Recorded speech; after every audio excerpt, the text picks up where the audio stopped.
What's happening, my YouTube family? Detox Dudes is here, rain or shine. You may catch some drizzles onto the lens here. It is raining in beautiful Santa Cruz. Why don't I give you a quick little 360? Woo! It is magical here. Birds are chirping. Okay, this video is about the pain of becoming authentic, essentially. You know, there's this opposing force that kicks in when you begin to get bigger and more authentic. Okay, so the bigger you get in your life, there's actually this opposing reverse force that's trying to pull you back down. So when you get bigger, and when I say bigger, what I mean by bigger is energetically bigger, okay? It's not like physical muscles, lifting weights. It's like if you look at photos of yourself 2 years ago, you may notice that there's less of you in your body, right? If you're on a spiritual journey, on a healing journey, you may notice that you look at photos a couple years ago, even a year ago, there's less of you in that body. If you look at videos of me when I first started this channel, everything is different. My jaw, my face, my eyes, the way I speak, everything is different because there was actually less of me in my body, right? It takes time, sometimes it takes a whole lifetime or more to really incarnate your highest self, your highest crystal light self into this vessel, right? And a year from now, I'll look back at this video and say, wow, I really wasn't in my body. I really wasn't that present. And this is the way life should go for years and years and years, and then we die. There's no figuring it out. There's no, healed. It's a spiral, a constant spiral of learning, growth, development, attempting to become a master, right? So when you get bigger, there are things that will happen that will actually make you think that you're on the wrong path or make you feel guilty. So one of the things that can happen as you get bigger is you'll start having to sever ties with certain people, relationships that make you feel small or make you feel like, in a certain box. You ever have those friends that like everything they're reflecting back to you is like you have to be this certain way? Like, you'll change something and then they'll say, Mason, you're going to change that? I've known you since you were 15 and you've been doing this other thing, right? And it's like, it's this rejection of change, right? Because it's desire for control, rejection for change, where you have a friend who just wants that line of the relationship to be the same as it always was. And he's not able to be in flux, right? Like two orbs floating, flowing. Sometimes one will grow really, really far apart. If the other orb is like grasping to like get that thing back to where it was, then that's going to create, a difficult time in the relationship. If one party can just be super patient, allow that other orb to come and go and maybe come back to where it was, maybe this orb will change and then they'll meet somewhere else, right? I've had a best friend for 16 years. We've gone through 3 separate phases now of not speaking for 1+ years. Sometimes we don't speak for 1.5 years, or if we speak, it's like a few texts here and there. He's the guy that choked me out in my videos in order to help, save my life. If you read my story or watched my big video. So, we never just assumed the friendship was dead forever. We just understood that, wow, this, Josh is really far out there right now. I got to be patient and see if he ever comes back to earth, right? So, and likewise, I've been, man, Eden is really, his name's Eden, by the way. I was like, man, he's really, not on his purpose right now. I can't stand this. And I've made poor decisions from that place and yelled at him and been frustrated with him. And, come on, you can do more.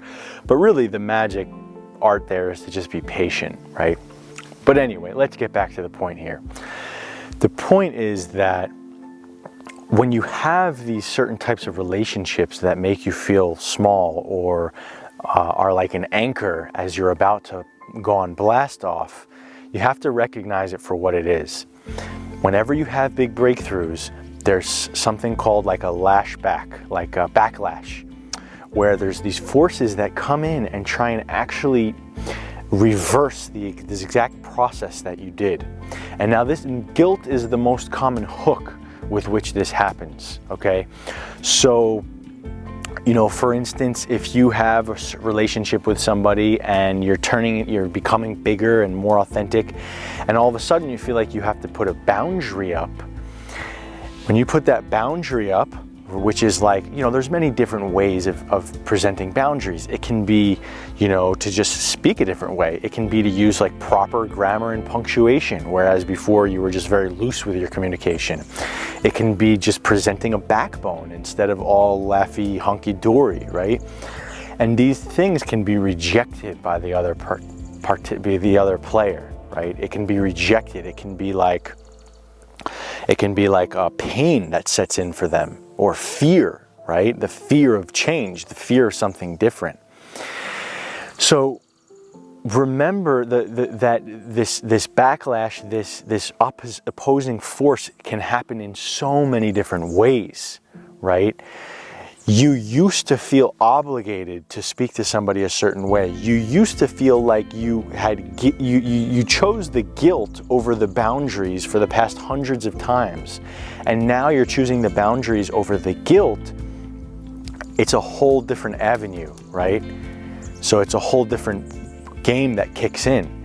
And you will have these feelings of, fuck, am I an asshole? Am I doing something wrong? Do I owe this person something?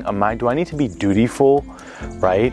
And those feelings and thoughts, that is all the trap, okay? Of course, we're not supposed to be assholes in this life, but whenever you find yourself ruminating on, do I owe this person something? Should I be doing this? Am I not being a nice enough person? Haha, laugh at it. Maybe even snap your fingers like I just did and say, that's that. That's that opposing force, right? That's the opposing force that's going to prevent me from really stepping into my power. And the universe is designed this way, in this magical way, where there's constantly opposing forces. There's constantly traps and tricks and jokes and games. It's not so easy, right, to become big. It's not so easy to become successful.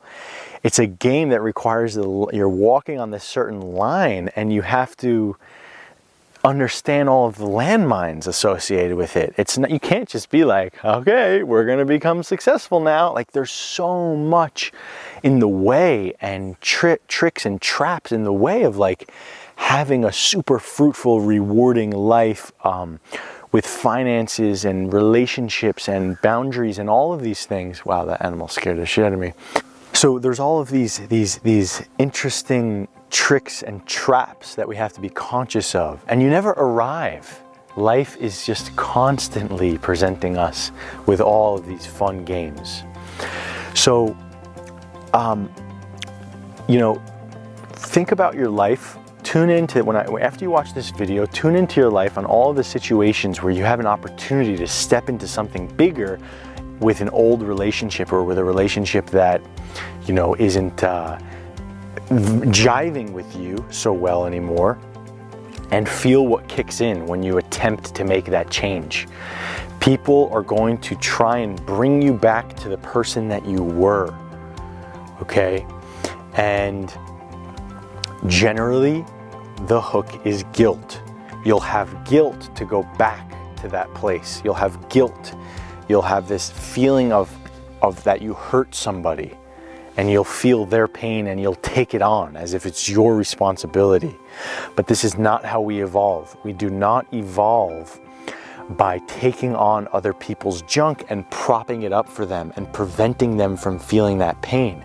This is what I did for many, many years of my life. But in fact, if you can look at the big picture, you're doing both of you a disservice by propping them up, by preventing them from feeling that pain. You're not letting them go through their growth, and you're not letting them see the trap and the trick in all of it.